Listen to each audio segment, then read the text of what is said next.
No, pero la idea es hacer doble clic en algunos temas para ir viendo, empezando desde afuera y bajando a la Argentina, que hay algunos temitas ahí que quiero que lo volvamos a repasar rápidamente.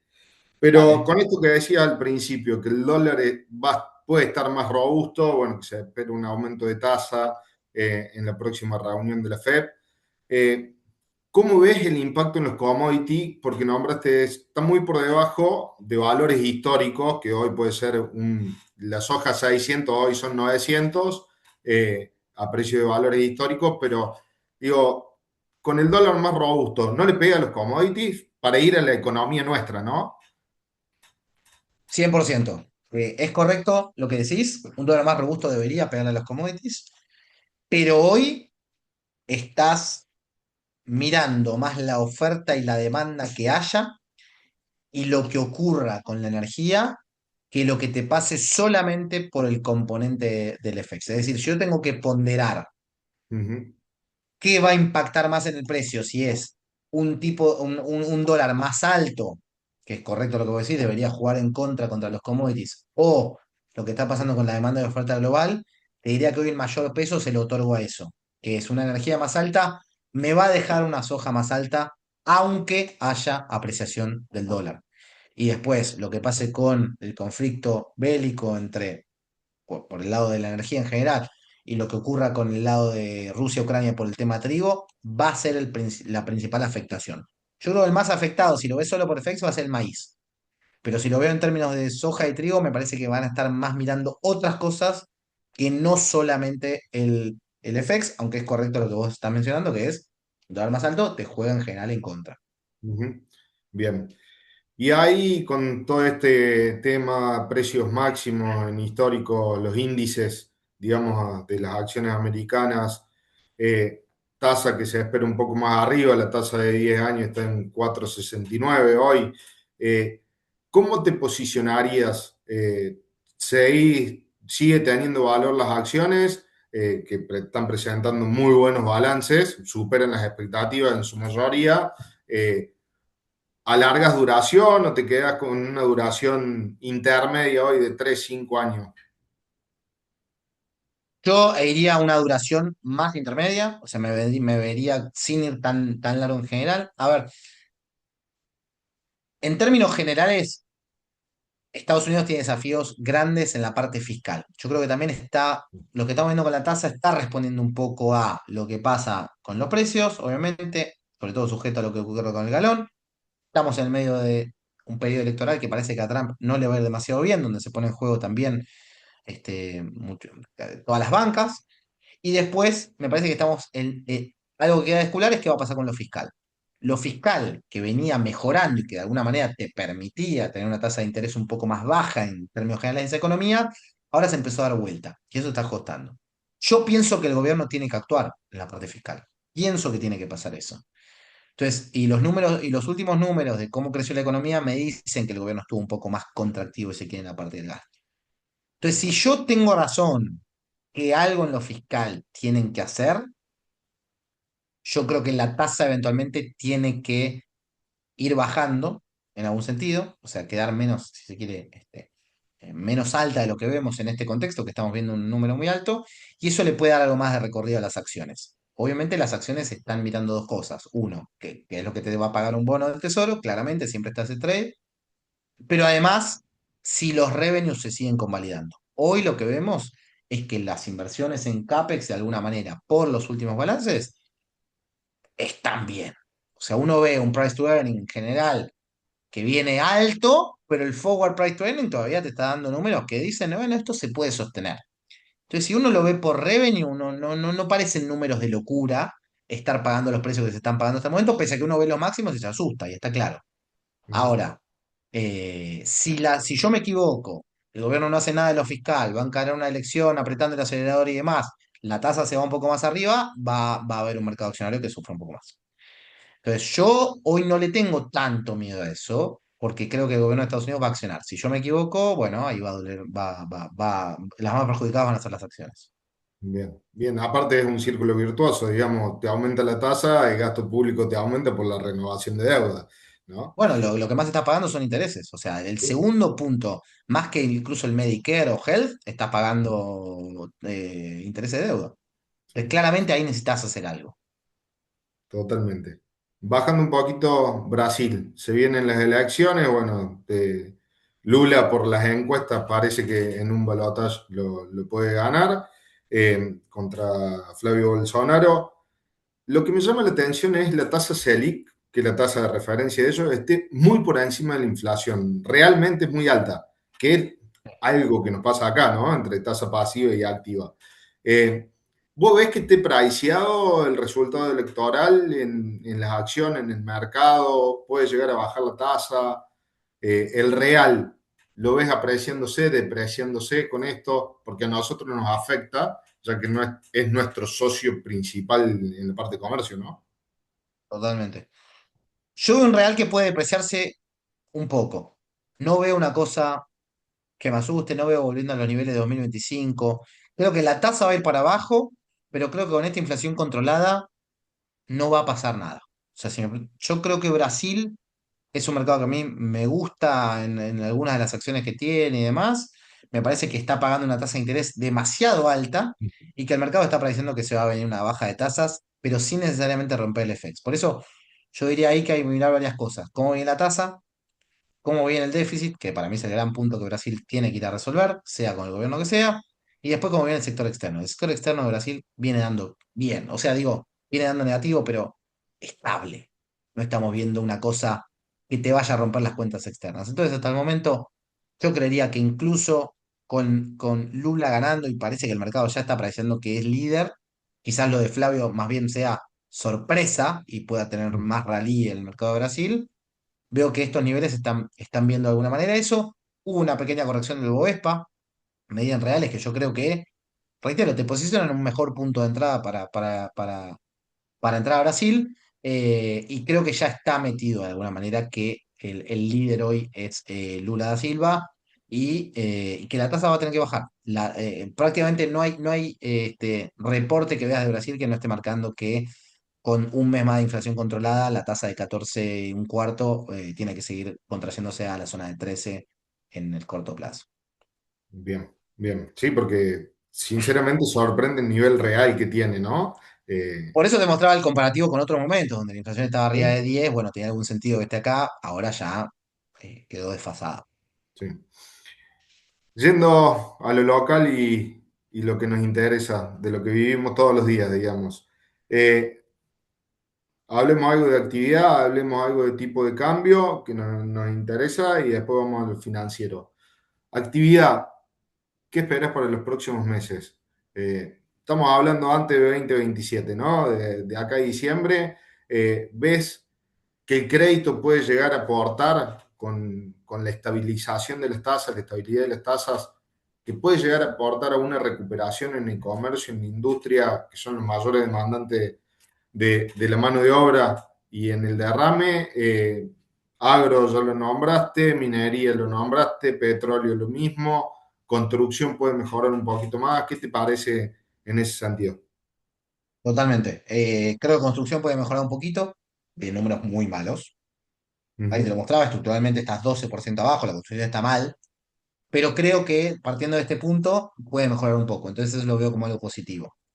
Ahora, es un modelo económico, digamos, que tiene muy poco impulso al consumo en general. Que cuando uno ve qué está haciendo el gobierno para que crezca el consumo, no vas a ver precio máximo, no vas a ver precios cuidados, no vas a ver subsidios grandes y demás, sino que más ¿Por qué bien, dicen que, perdón, Santi, por qué dicen que el sí, consumo está en niveles récord históricos?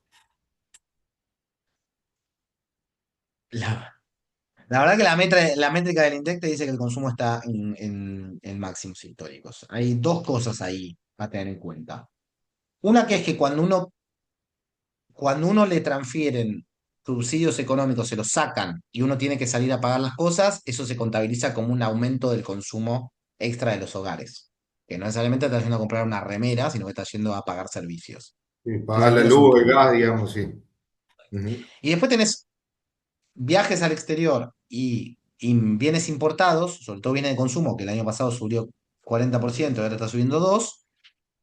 que te muestran de alguna manera que hay consumo de gente afuera o trayendo cosas de afuera que no necesariamente es local, pero sí que es familias gastando. Esos dos componentes te explican un cambio importante respecto a lo que en los últimos años. De todas maneras, la verdad que cuando uno ve la metodología del INDEC, el consumo se termina sacando por.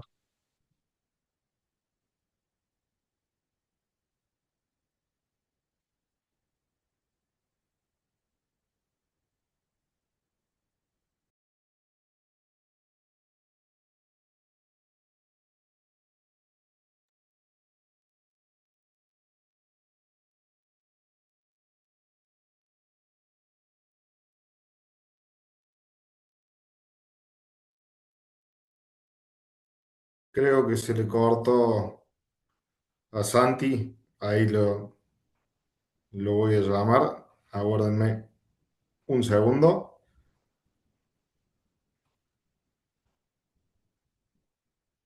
Así lo podemos volver a retomar. Santi, Perdón. ahí Sí, me volviste. caí, me caí. Sí, Perdón. justo se te cortó, te estaba por llamar.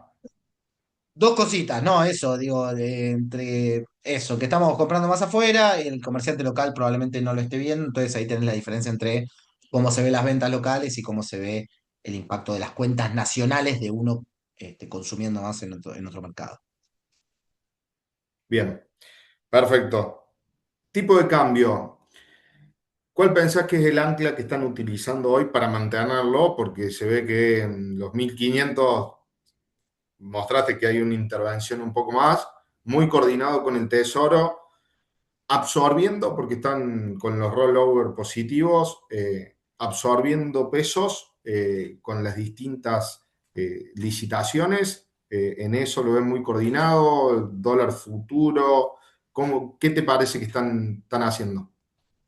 Todo, un poco de todo, sinceramente, ahí lo que estás mencionando. Bueno, en primer lugar eso, estamos viendo una política monetaria que es acomodaticia. ¿Qué quiero decir con esto? Que es, dependiendo de lo que necesite el momento, van a subir o bajar el nivel de absorción, si se quiere, que va a tener el mercado.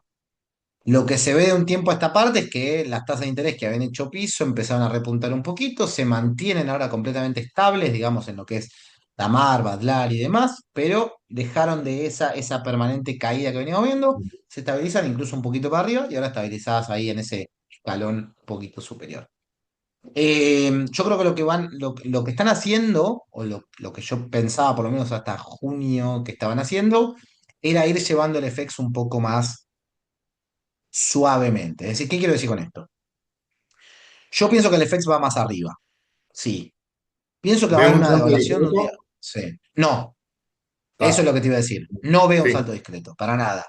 Pienso que el gobierno tiene herramientas y sabe cómo ir llevándolo muy de a poco. De hecho, mirá, te mostré que en los últimos 2 meses, después de venir de todos los meses cayendo el FX, fue para arriba y no vemos el dólar prendido fuego en la tele como lo veíamos en otros momentos. Lo cual nos da a entender que el gobierno está siendo bien estratégico en cómo subirlo y cómo no. Me asusta un poco si empezamos a ver, y acá para mí les disparo la alerta para tener en cuenta, si Sí, es empezamos un a ver que el tema, Banco Central, si el Banco Central empieza a ser vendedor en las ruedas, no me gusta. Definitivamente no me gusta. Porque acá lo más importante de todo es llegar al año 2027 demostrando que tenés los dólares para pagar la deuda eventualmente si no tenés acceso al mercado internacional. Pienso que es un gobierno que es muy bueno en la parte financiera, es excelente en la parte financiera. Entonces, si me preguntás, están esperando el momento justo para salir al mercado externo, digamos, están buscando la vuelta. Ahora, si eso no llega todavía y empezamos a ver que se deteriora de alguna manera el patrimonio del Banco Central o el Tesoro empieza a perder dólares, me parece una pésima señal. Yo preferiría un tipo de cambio 100 mango más alto y no estar perdiendo reservas. No tengo dudas que prefiero eso, aunque la inflación pague 1% más. La inflación está controlada. Este gobierno ya hizo los ajustes necesarios. El primer trimestre te dio mal por temas de combustible, pero además te dio mal por temas de ajustes tarifarios. No los vas a volver a repetir durante todo este año. Entonces, yo no vería con malos ojos si la lógica de mantenerlo a 1500 a raya durante todo lo que queda. Me parece que no tiene tanto sentido, por lo menos esa es mi mirada. bien, bien. Pero coincidimos en no vemos un salto discreto, pero debería seguir la tónica del deslizamiento, ¿no? Eh, Totalmente, totalmente. Leve, viste, acompañando la inflación, incluso sí, ya el primer semestre quedaste por debajo de la inflación, o sea, incluso aunque supere un poco la inflación, no sería descabellado para lo que queda del segundo semestre. No va a haber un salto discreto del tipo de cambio, no lo esperemos, no viene por ahí. y el pass-through, digamos, el pase de inflación ya vino por otro lado, Controlado. no por el tipo de cambio. Sí, Bien. Eh, en cuanto a eso, bueno, hay algunas preguntas en cuanto a la tasa con respecto al consumo, más que nada de la tarjeta de crédito. Mostrabas que una tasa real también lo mismo, muy positiva, tasas pasivas muy por debajo de la tasa activa en los bancos, un tema de mora. La mora dijiste que la ves frenada, digamos, en estos niveles, no aumentando, que es algo bueno. ¿Puede llegar a haber una contracción en esas tasas? sí, debería haber una contracción en esas tasas, debería. Hoy, digamos, los bancos no se pueden quedar sin negocio durante mucho tiempo, o sea, pese a que dejaron de prestar ahora, ahí yo lo mostraba en volumen para que veamos eso. Hoy los bancos, el principal eje digamos, de negocio está en los préstamos personales y de tarjetas. Entonces ahí es donde el banco nuevamente tiene que volver a apretar el acelerador. No está pasando en todo lo mismo. Si uno ve la baja de la morosidad, se está dando un poquito más en las fintechs que en los bancos, con lo cual quizás arranca un poquito inicialmente con las fintechs, aunque siempre tienen tasas un poco más altas. Pero reitero, esto es una economía que si uno quiere ver si el consumo va a crecer o no, va a depender del crédito. Y por eso viene tan golpeado este primer semestre en términos de consumo, porque el crédito no traccionó para nada. Eh, entonces yo creo que sí, si uno ve el desacople que hay entre la tasa activa y la tasa pasiva, digamos, hoy lo que estamos viendo es que nunca estuvo tan alto ese spread. Y si uno me pregunta, che, ¿va a subir mucho la tasa que me van a pagar por los plazos fijos? No creo que suba tanto, puede subir muy poquito. Lo que creo que sí tiene que bajar es la tasa a la cual van a salir a prestar los bancos, porque tienen que renovar el negocio. Déjame decir qué va a pasar a US, creo, en esto. No le Ujú. van a salir a prestar a todo el mundo. Creo que la nueva etapa que se viene de lo bancario o de los préstamos es más selectivo a quién le presto, pero a mejor tasa. Sí, Y dejar gente afuera. Entonces, si yo veo consumo general a todo, y no, el que te sacó el primer crédito para comprarte un horno eléctrico a 12 cuotas y no lo pagó, no vuelve. Pero el que está cerca de volver, o que te pudo pagar, o refinanció, lo que fuere, ese vuelve y vuelve a mejor tasa, seguro. bien. Sí, el tamiz de riesgo va a ser más finito, digamos. Coincido. Fundamental, Coincido, sí. fundamental. Sí, sí. Por último, Santi, así te libero y agradecerte por el tiempo. Activos financieros. El bono dual que sacaron la semana pasada te da lo que más rinda entre devaluación o Tamar más un plus, digamos, y devaluación más un plus. Es un seguro que tenés para el año que viene y con la posibilidad de Sí. que lo podés tomar caución, digamos, si necesitas la liquidez transitoria. Eh, ¿Cómo lo ves? Me parece que era algo que estaba en su momento en el mercado, ha vuelto con buen timing del tesoro en esto Hubo es una buena demanda, además, una buena recepción. 4.500 millones de dólares de oferta, digamos, muy buena. Total. Me parece que ahí, me parece que es un instrumento que me gusta, definitivamente me gusta por sobre lo que había y lo que venía mostrando el mercado. A mí la tasa fija ya no me encanta de corto, entonces ahí me parece que estos instrumentos un poco más largos, encima siendo dual, me parece que es una muy buena alternativa. Después, en términos de Merval, te reitero, para mí, si Ujú. uno pensara en que el riesgo país va a seguir para abajo y si eso se convalida, a mí me gusta posicionarme todavía en ciertas acciones. La energía me parece que sigue siendo líder, los bancos tienen algo más para repuntar también. Eh, y después, si tuviera que pensar en algunos bonos de provincias, Santa Fe me gusta, Córdoba me gusta también. eh, bueno, Entre Ríos me gusta, pero es difícil acceder, pero también me parece que es uno de los que quedó desacoplados. En términos generales, este bono dual me gustó. Yo algo de equity todavía estoy llevando. Y después te diría que en bonos provinciales me parece que esos tres son los que más me gustaría si tuviera que elegir. Corporativo, algo nombraste al último de la presentación, están saliendo muchas emisiones esta semana. tenemos varias, Bancor, bueno, salen algunos Corporativo largo me comerciales. parece que es algo a tener en cartera. Algunos corporativos Bien. largos, bueno, cada uno tiene que definir cuál es el riesgo, a qué sector quiere ir, o empresa, management y demás, pero corporativo largo con las tasas que están ofreciendo me parece que es una buena decisión. Incluso aunque removieran controles cambiarios, ya no vas a tener esa afectación que decías, bueno, si sale del cepo, cómo se pega el palo. Hoy pareciera que no es el caso. Se están girando dividendos con bastante fuerza, con lo cual las Ujú. compañías ya están, de alguna manera, consiguiendo esa metodología para acceder a los dólares. Entonces, me gusta. Hay que ser selectivo, reitero, pero me gusta. Bien. Santi, muchas gracias por el tiempo. Excelente explicación y presentación. Así que te esperamos nuevamente. Gracias a vos y gracias a todos los que se sumaron. Un abrazo grande.